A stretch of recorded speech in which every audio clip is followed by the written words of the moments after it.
They expected things to be physical, and that's exactly how it turned out, especially in the first half. Well, there's a booking coming up for Bărbulescu in a moment for this so-called tackle on Peter Weir. And just watch this tackle by Stancu on Andy Watson. Incredibly, the referee never even spoke to Cârstea for this little piece of action on Mark McGee. Badia, he wanted to stop Willie Miller here. Look how he does it.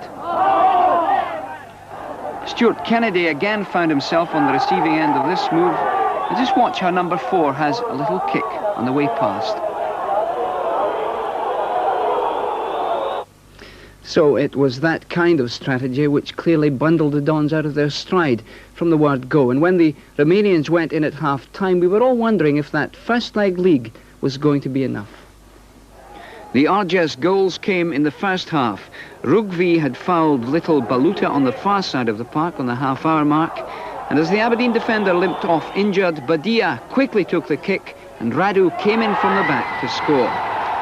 And goal number 2 came 6 minutes later and was from another set piece. Cooper had fouled Turku 20 yards out and Pitești fullback Bărbulescu scored from the free kick. But the Romanians saw their hopes of reaching the third round of the competition disappear early in the second half as Badia tripped Peter Weir inside the penalty area.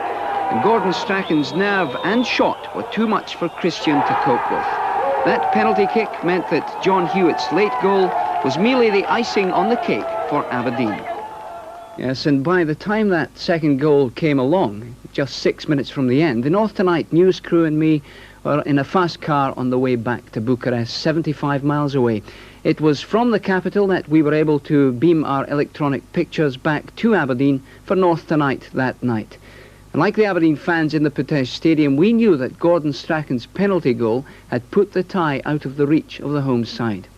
So a hectic time for all concerned, and you can imagine the joy and the relief on the Dons' charter flight on the way home. Great fun. The players and the fans mixed happily on the return journey, and obviously they were glad it was all over. But even though they had had a long, grueling day, the card sharps were equal to it all. So too were the supporters, who gave me their impressions of how things went.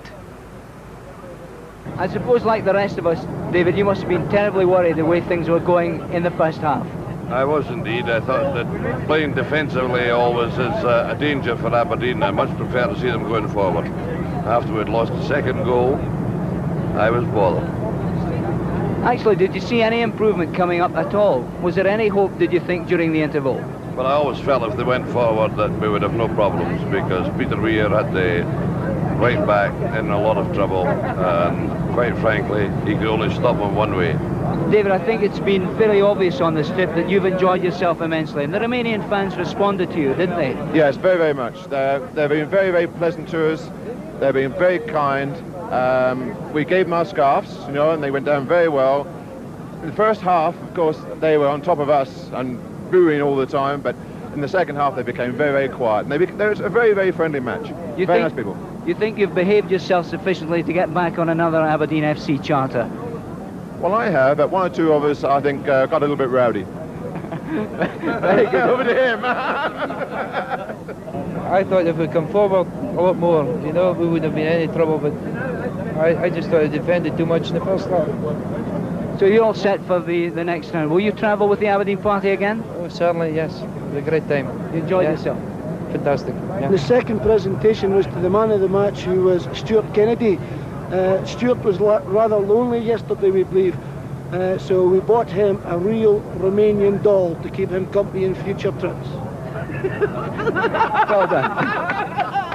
Alex Ferguson, like everybody else, I think he must have been a very surprised and unhappy man going in at half-time, but the mood has obviously changed. What was the feeling at half-time? Well, I think that, Frank, that the important thing was that we weren't playing. That was the thing. We weren't playing the game as we wanted to play it. Second half, they were Aberdeen. I think that sums up.